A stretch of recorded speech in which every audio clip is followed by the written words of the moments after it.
Welcome I want to welcome our television audience, any other guests, members, and our interpreter, Pam, who we're very happy to see back with us. For the Mayor's Commission for Citizens with Disabilities for the City of Omaha. I want to remind you that it's our intent, and we believe that our meetings are rebroadcast and presented at 7 p.m. each Tuesday evening on Channel 18. But videos of the Commission can also be viewed from the Disabilities Commission website at www.cityofomaha.org, then click on the Mayor's Office, then click on the Disability Commission-chair. Very quickly, a little bit about the Mayor's Commission. Our objectives are to promote the quality of life, the accessibility and equity in all aspects related to the City of Omaha on behalf of and in cooperation with the citizens of Omaha who experience disability. To this end, we advise the mayor, city council, department heads, and other City of Omaha personnel on issues of access, representation, employment, housing, quality of life, and other issues affecting citizens with disabilities and their families. We serve as a resource for Omaha citizens with disabilities and their families to bring concerns forward and seek resolution involving issues affecting them. We work to publicize to the citizens the role of the Mayor's Commission and the resources available to assist citizens with disabilities, employers, housing representatives, business owners, engineers and architects, and others who have a role in bettering the life of Omaha citizens. We also promote awareness of the general public on the capabilities, needs, and desires of citizens with disabilities. We publicly recognize from time to time the efforts of employers, businesses, schools, organizations, and others who have demonstrated outstanding support of programs and services for our disabled citizens. We serve as an advocate for accessibility issues and implement plans and projects to improve services. We also review and implement plans and projects for advocating for services for citizens with disabilities. And I usually talk better than that, but not today. I want to inform that we had that there will be some announcements made at the end of the meeting. It might be a good idea to have a paper and pen ready, or a pencil, take your choice, to take notes. At this point in time, I'd like to have us go around and have folks take an opportunity to introduce themselves, who they might be here to represent in terms of their work or other entity, and their area of interest. I'll start to my right. You bet. My name's Ed Armstrong. I'm the Vice Chair of the Commission. I work for QLI, which serves adults with brain and spinal cord injury, and I'm here to represent that population. Thanks, Ed. Hi, I'm Natalie Simmons. I'm Secretary on the Commission, and I work for my company, Dotted Eye Writing Services, and we write grants for nonprofits. And you're here to represent? I am an advocate for mental health. Thanks, Natalie. My name is Eric Olson. I'm here to represent the spinal cord injury community.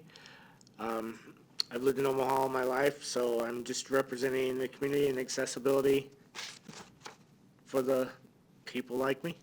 Very good. Thank you, Eric. My name's Stephanie Scavdahl, and I work at Outlook, Nebraska. We provide employment and enrichment activities for the blind and visually impaired. I'm here representing the blind and visually impaired. Thanks, Steph. My name is Rachel Johnson. I also work at QLI with Ed, working with individuals with disabilities and traumatic brain injuries and spinal cord injuries. I also happen to have a spinal cord injury, and I'm pleased to represent that population. I'm Taryn Schaff, and I work for Brookstone Village, which is Vetter Health Systems, and I represent spinal cord injuries as well, and brain injuries. Thank you. And to the back. I'm Nancy Laurel, and I work with the Nebraska Commission for the Blind and Visually Impaired. We provide vocational rehabilitation services to individuals that are visually impaired, blind, and deafblind. And I am Laura Young. I am with the League of Human Dignity, and we provide Medicaid waiver supports for people with all disabilities. I'm Megan Walls. I'm with my company Assistology, and I represent disability groups across disabilities and across the lifespan, really focused on accessibility of services, spaces, and activities for all members of our community. Thank you. And again, my name is Mark Smith. I'm on the faculty of the Monroe Meyer Institute at the University of Nebraska Medical Center. I also have a son with intellectual and developmental disabilities, and I have a younger sister who is on the autism spectrum, and I'm here representing individuals with intellectual and developmental disabilities. We did have a pre-meeting. There was a quorum present. We approved the agenda and minutes from the last meeting. So that we got that taken care of. I do want to say for our viewing public, this is kind of a very cool day because everyone to my left, which is you're right, but that's okay, are new members, as are some folks in the back. So we are exceptionally pleased to have these folks on board, and we think that they're going to bring a lot of strength, interest, and information to our work going forward.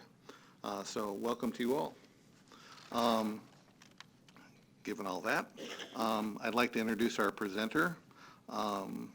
Ms. Lindsay Kroll works with the Heartland Crisis Intervention Team. She's an executive committee member, a clinical supervisor, and she's also a licensed mental health practitioner and a licensed professional counselor. She's the Director of Urgent Crisis Services at Lutheran Family Services of Nebraska, and she's on the NAMI Nebraska Board of Directors, obviously in your spare time. But I kid. Lindsay is here to talk about a program that I think is just really a great initiative for our community, that being the Crisis Intervention Team training. It's been going for over 10 years. And at this point, I will turn it over to Lindsay, and you can tell us about that. Great. Thank you very much. I have recently had a job change in the last couple weeks, too. So I'm now actually the mental health coordinator for the Omaha Police Department. So there was a question if I was an officer or not. That's my new employer now. I work for the city, so thank you. Still very much involved in all things CIT now, just a different hat. So crisis intervention training, we'll start here. This is really a training that's available to first responders. And the idea of crisis intervention training is to provide more adequate training to individuals to better understand how to work with folks in the community from all different walks of life, different experiences, those who have mental health struggles or other issues that may not necessarily be a visible issue when law enforcement encounter them, so they can learn new skills to how best to intervene with individuals and assist them.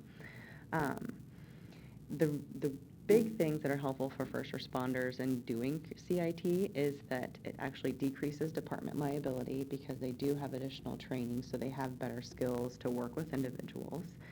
It raises the level of professionalism for different departments and really gives a lot of validity to the need to be further trained and educated on all things that impact the community.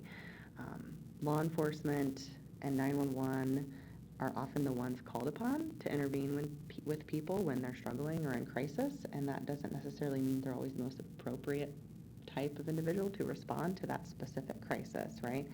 There's not always a lot of information that's provided when they respond to a 911 call, so they have to just kind of show up and do their best with what's there. And so the more education and training that can be provided to that community, the better equipped they are to handle that. There's a huge community involvement with crisis intervention training, so it's a huge collaboration between many different systems in our community, and I'll go into depth with that later, all the different key players within Heartland CIT. But it really is pulling from each and every one of your entities as well, so I may end up doing some recruitment while I'm here. We do utilize a lot of volunteers to put on our training, individuals who have that expertise in that area to come provide that training to first responders. So you all definitely would fall in that category of being an expert in those categories. So I may get some contact information and ask you to then come talk to us at some point in time.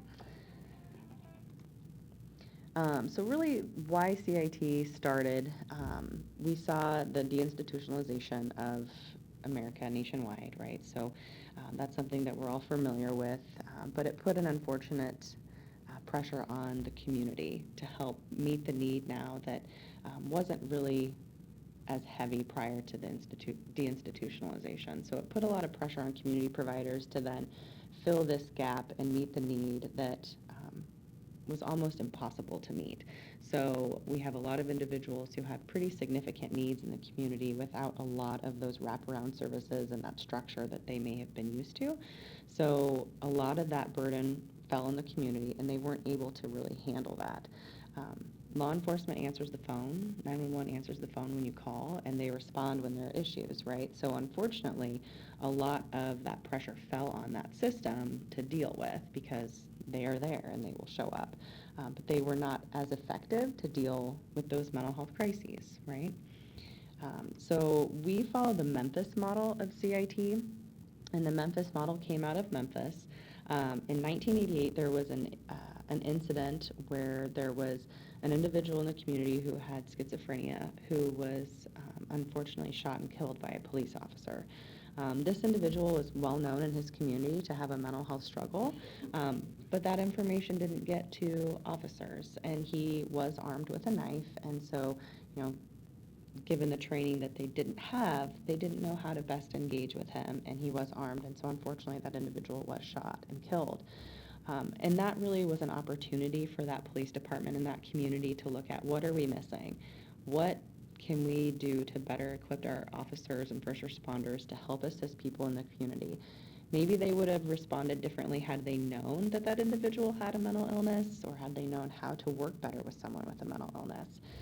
So the police department, the University of Tennessee, University of Memphis, local hospitals, and their local NAMI chapter got together and really developed this Memphis model, which is what we follow here locally with Heartland CIT.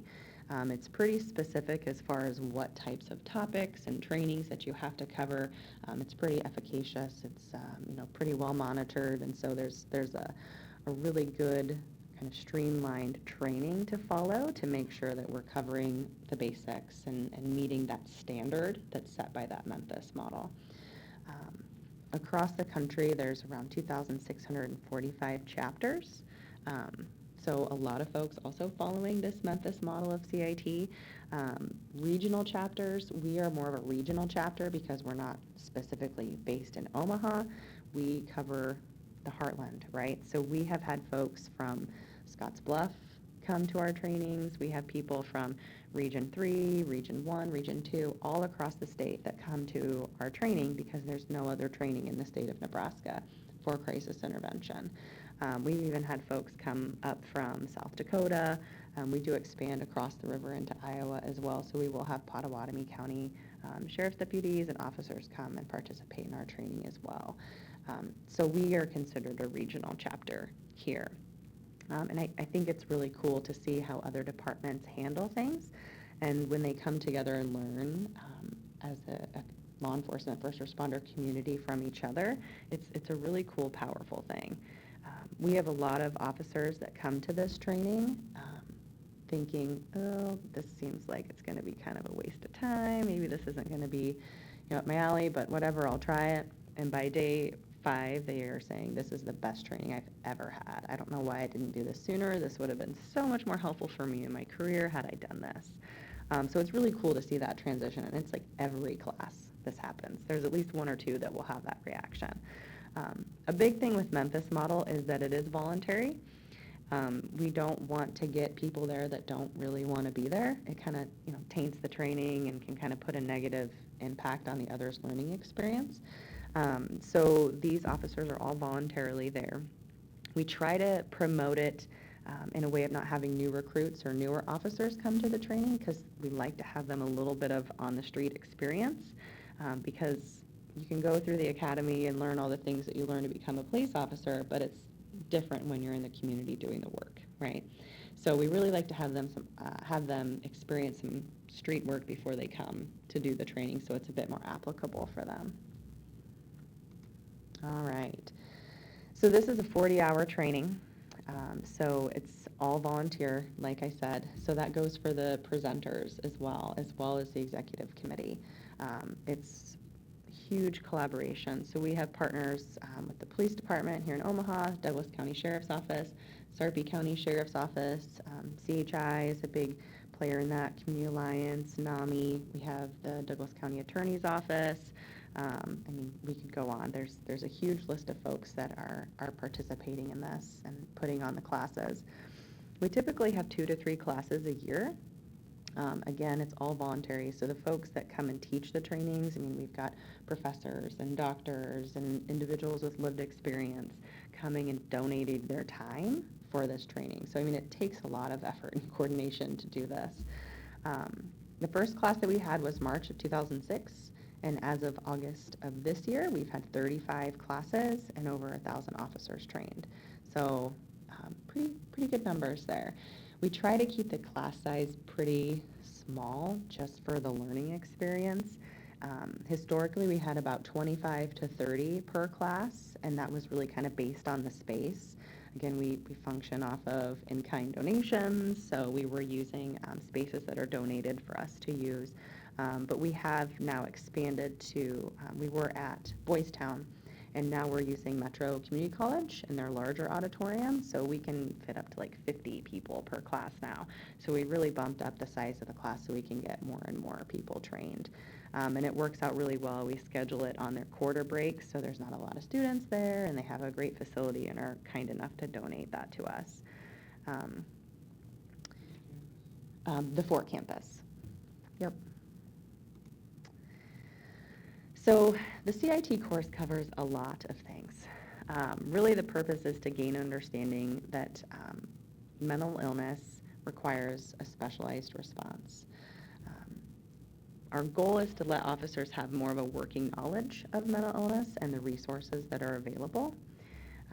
Integrating the CIT procedures, officer safety, and efficient operations. So we really see a huge shift in even policy and procedure within departments once people go through this training. They're not only more aware of the resources available, but how to use them and institute that into policy. So if an officer is responding to a type of call related to a mental health issue or someone displaying concerning behaviors, they actually, as part of policy and procedure, are required to take certain steps to involve different resources instead of just kind of falling on the kind of historical response, which would often be we either incarcerate or we hospitalize. And that's what we're really trying to get away from, is finding alternative dispositions for folks who are struggling. There's wonderful, meaningful interactions with consumers, providers, and families. These are the most impactful parts of our trainings. So we have a family panel. So we have individuals who have family members who struggle with a mental health issue, and they come and they share their experience. And oftentimes those experiences involve law enforcement and pretty traumatic experiences of how that was for them as a family member to see their loved one have to go through that, and maybe they weren't treated the most fairly or the most compassionately. And the officers get to ask them questions, and they get to give them feedback and saying, you know, this is what would have been really helpful. Talk to me when you come to my house. I'm going to be the best resource of information for you because that's my kiddo, right? It's just a lot of things that officers don't even think of or are aware of. So it's a really cool experience not only for the officers to have that, but for the family members to be able to have that opportunity to share that with them as well. We have consumer panels, so we have people with lived experience share their stories. And again, not always really wonderful, positive experiences with law enforcement. But it is so impactful for the officers to see that because, unfortunately, they don't get to see people when they're well, right? They see people when they're often at their lowest, not doing well, really symptomatic, maybe not getting medication, living on the street, just not doing well. And so they don't always get to see the other side of the coin when people are in recovery and can live in stability. So it's a really cool opportunity for them to interact and engage. We have peers there throughout the week. So consumers are there throughout the week, engaging on breaks, during lunch, It really is a cool way to kind of break that stigma and that barrier because they're collaborating, right? They're asking questions. They're the expert in their life, and I want to know about how I can better assist them when they're in crisis, right? So it's a really cool process. All right. Research has really suggested that departments and officers that go through CIT training, they really see a decrease in use of force and minimizing of those injuries associated with that use of force because they're stopping and taking the time to have a conversation and finding out what's really going on. Providing more of a proactive intervention reduces those crisis-related events, so not just those use of forces, but other issues that can come about. It reduces liability for the department. We see a decrease in SWAT responses. We have an individual that comes and shares his story about his wife who has a mental illness and made a very scary 911 call. And based on that 911 call, the SWAT team showed up, and it was a big to-do, but she had a mental illness and she was unwell. So the SWAT team was not necessarily, needed. She just needed some help. Identify deficiencies within the mental health network, so it really helps paint a clear picture because, I've been on kind of both sides of the coin. I've been in the community as a provider, so we know where our gaps are. But with law enforcement, they aren't always aware of, once someone gets into treatment, they just get better, right? Like that's just, they can start medication and that's just how that works. They don't understand the ups and downs that it can take someone to get stabilized on medication. And so they learn about that. They learn about side effects. They learn about different medications, different treatments, and how that can work for people.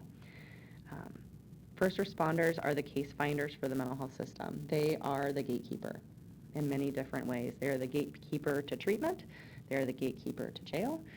They have that ability, and so I think it's a really cool opportunity for them to learn those resources to make those best decisions. And it also increases public confidence and support in the police department as well.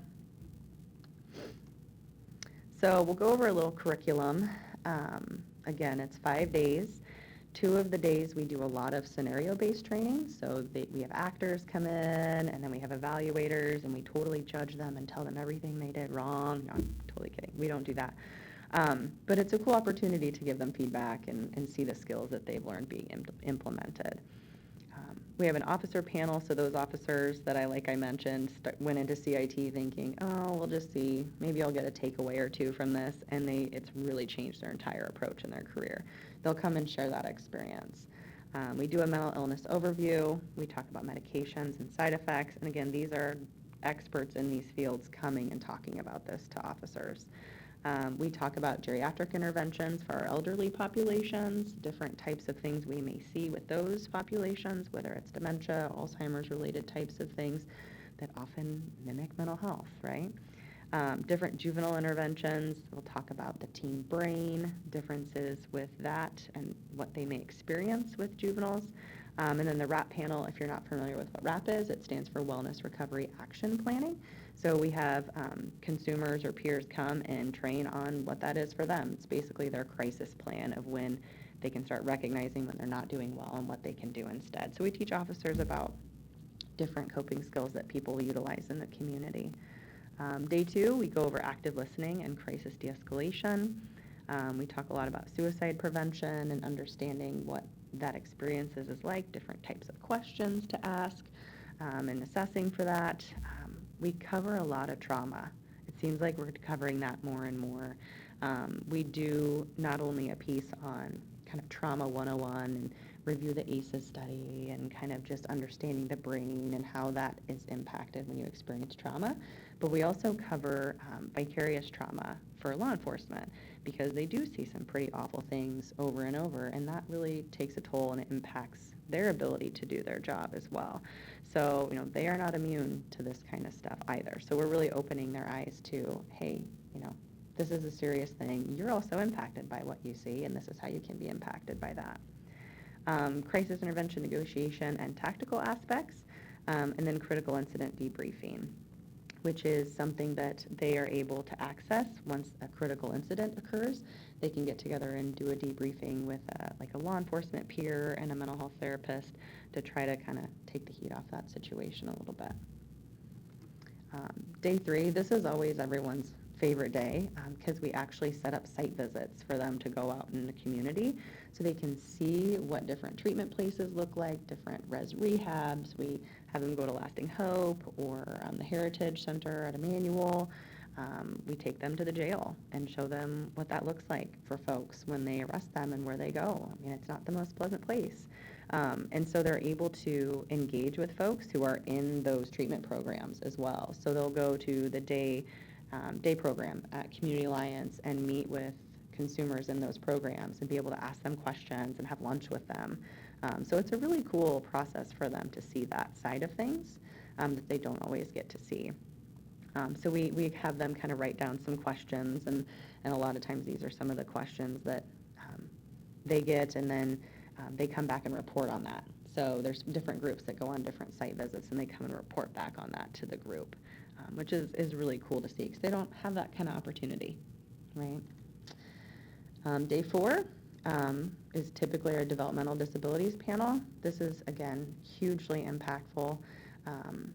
It's kind of one of those unknown things that it's not always on their awareness when they respond to a call that someone may be on the spectrum or that someone, may have a disability. That's not something that they are aware of, right? And so they may make a decision based on what they see without having that knowledge or awareness that, oh, maybe this kiddo who's not responding to any of my questions isn't because they're just being defiant. Maybe they're nonverbal, right? And so we teach them about that kind of stuff.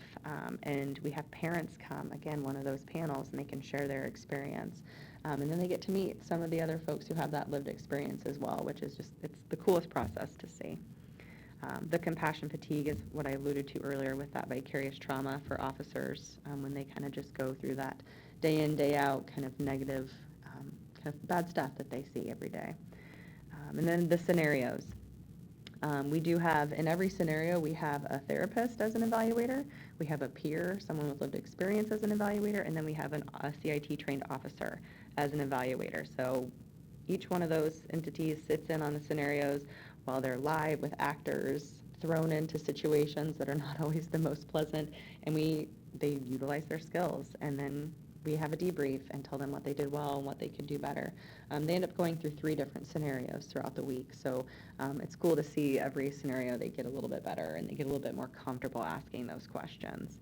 And they also do a couple different activities. Hearing voices is a hugely impactful activity. They actually get to put on a headset and hear voices.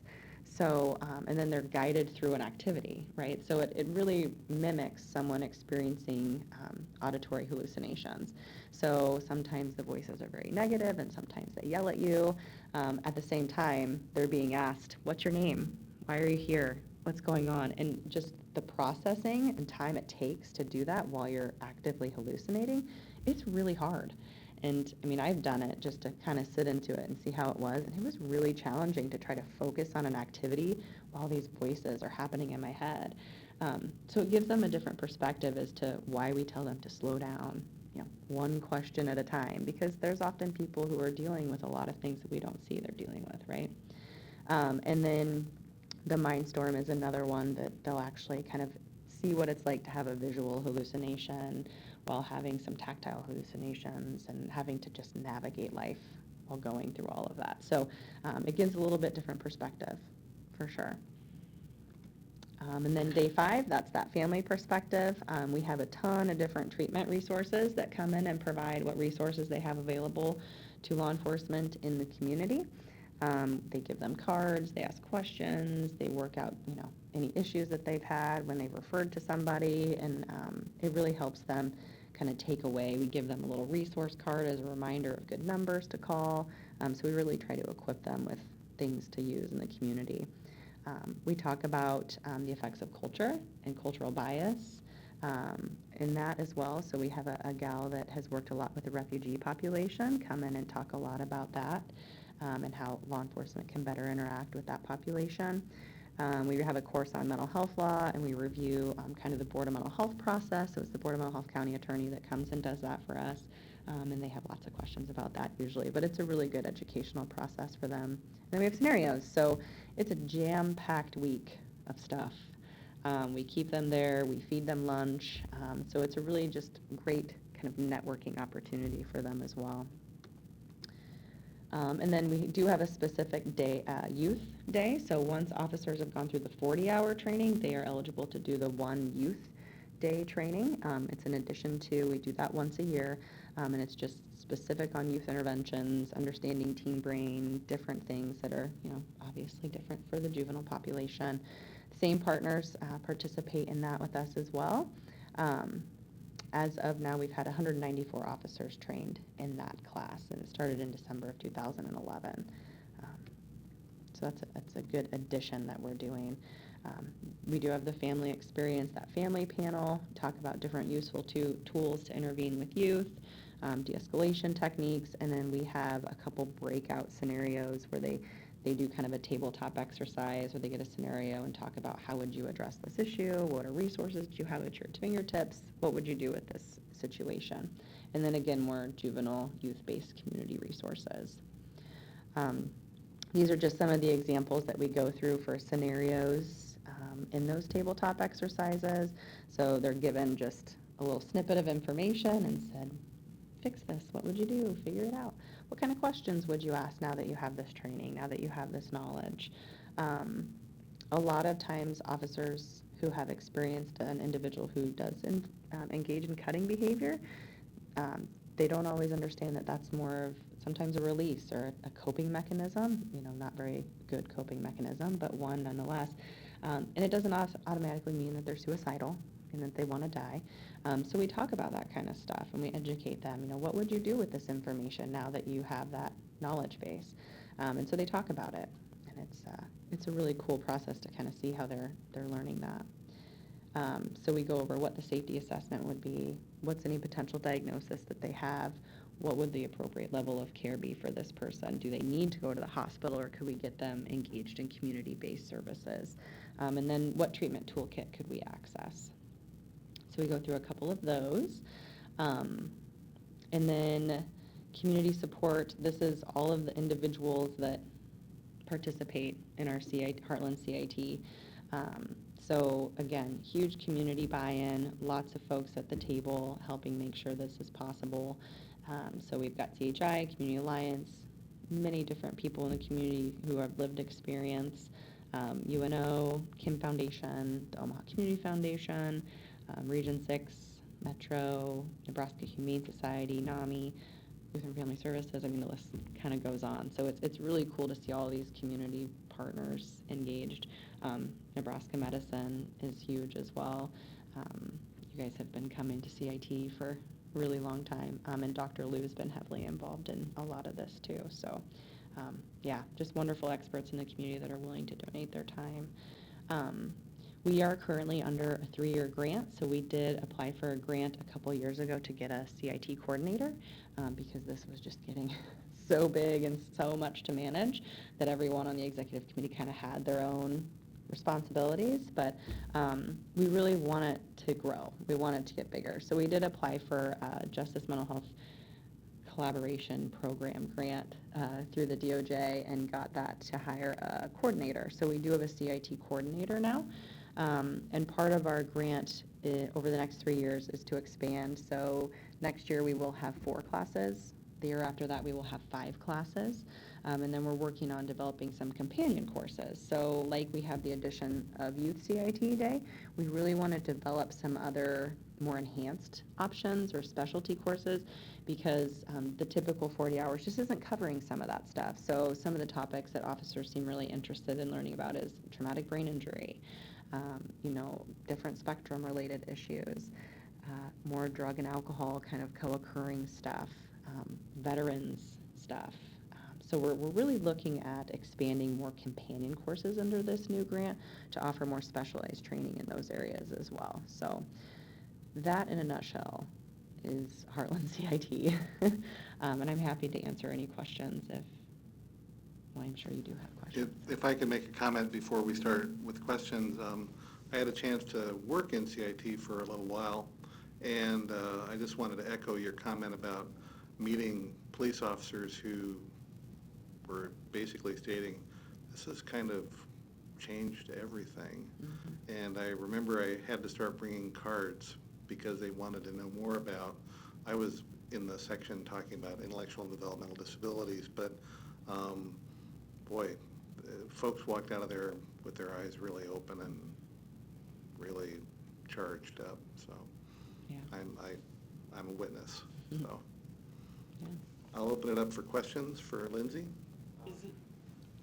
Sure, go ahead. Is it mostly focused on first responders learning and police officers 911? It's a good Or question. are there others that can be involved in that aren't necessarily, law enforcement? That's a great question. And that's something that we're looking at expanding to. We do open the door to different entities. So we have had 911 dispatchers come. We do have correctional officers that come, as well as animal control officers through the Humane Society. They come as well. We've had some probation folks that come through, various community members. We actually had an individual go through this last class who's on the spectrum. So he's one of our first participants and graduates of CIT who's on the spectrum. So that was really cool for him to be there in that process and share his experience with officers throughout the week. So yeah, I mean, the door is open to that. I think our priority is to try to get the law enforcement, first responders, EMTs, fires, fire department. We did have a fire chief in our last class as well go through. We'd love to train everybody, right?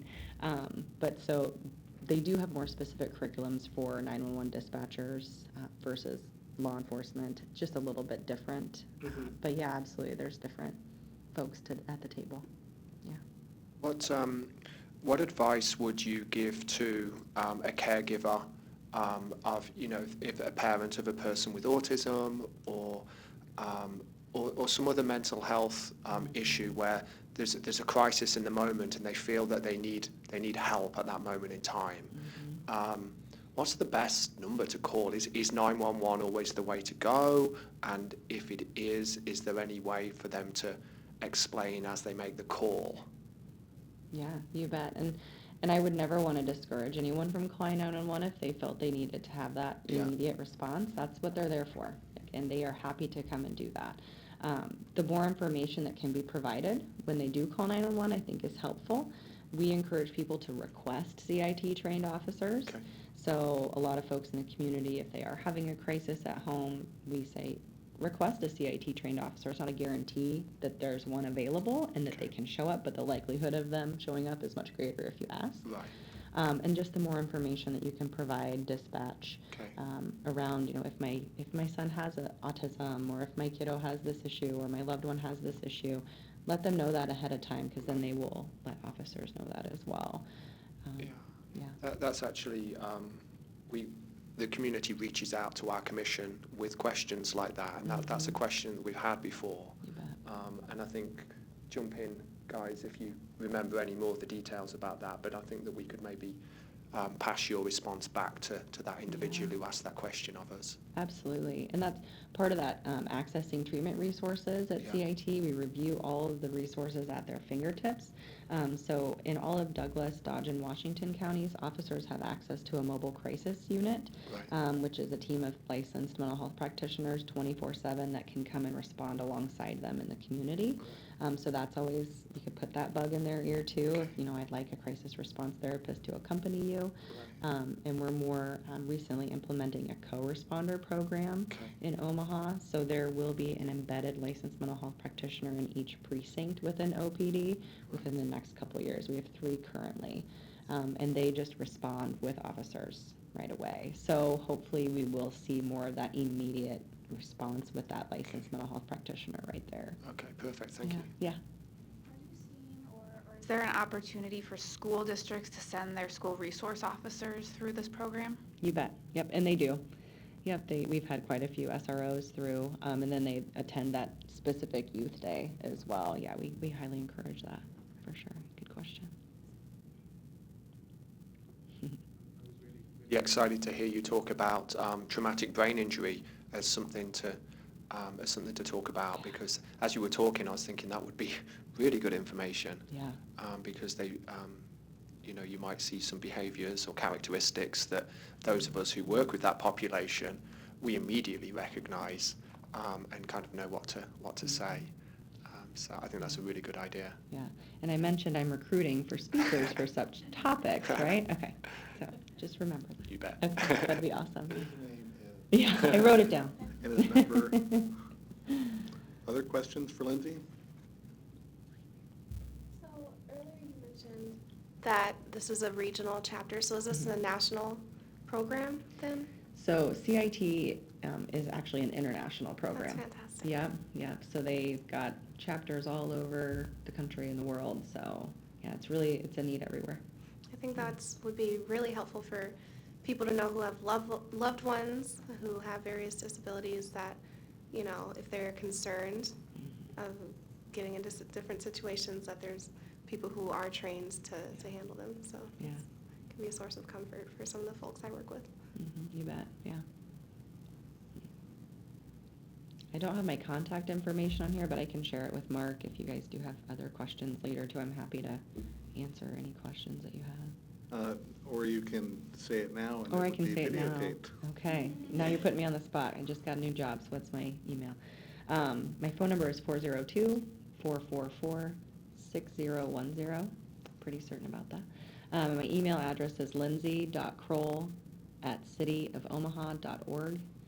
So it's LINDSAY.KROLL.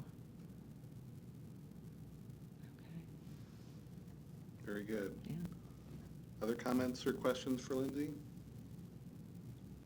Going, gone. Thank you very All right. much, No Lindsay. problem. Thank you. Nicely done. All right, I really thanks. appreciate it. Report back to Lee. I did all right then. We can talk about that later. No, that was fascinating and I think really helpful for anybody who's impacted by that nexus of law enforcement and disability. Yeah, you So, bet. nice work. I really laud what you guys are doing. And I can say that I'm no longer involved in it, so, you know.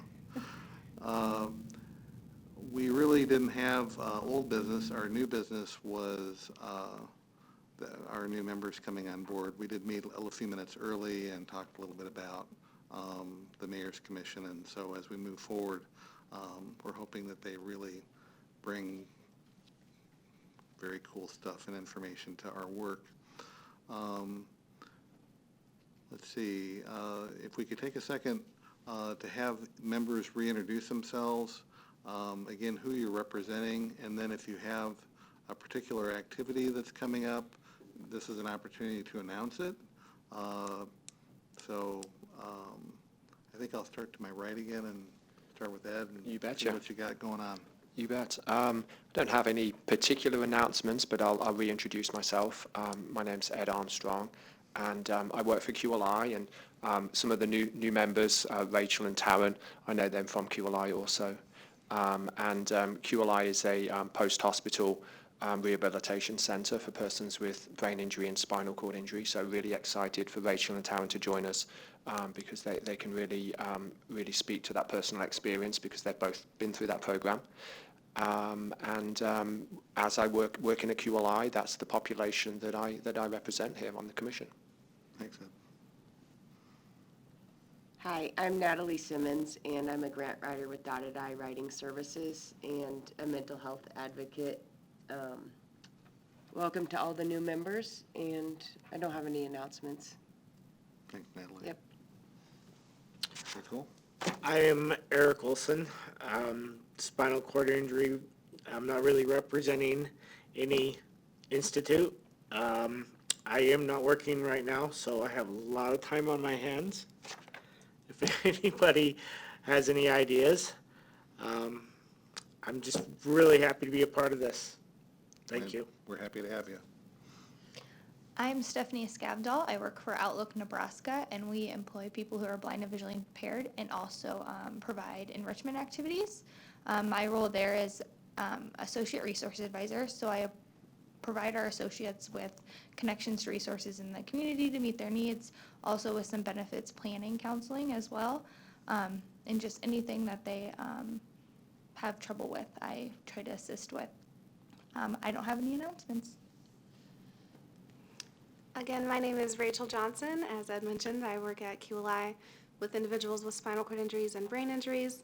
I don't have any particular announcements, but I would say from my personal experience, one thing we can all do to help each other out in this world is just being mindful of other people. So if you're in a situation, thinking about people with various levels of ability, whether that be intellectual, physical, whatever, just thinking about how would someone else go about this situation? Is it truly accessible? And if you see something that's not being afraid to be an advocate and say something. I think that's one way we can all contribute to making this world more accessible for everyone. Thanks, Rachel. My name's Taryn Schaff, and like Ed said, I've also worked at QLI and was a patient at QLI.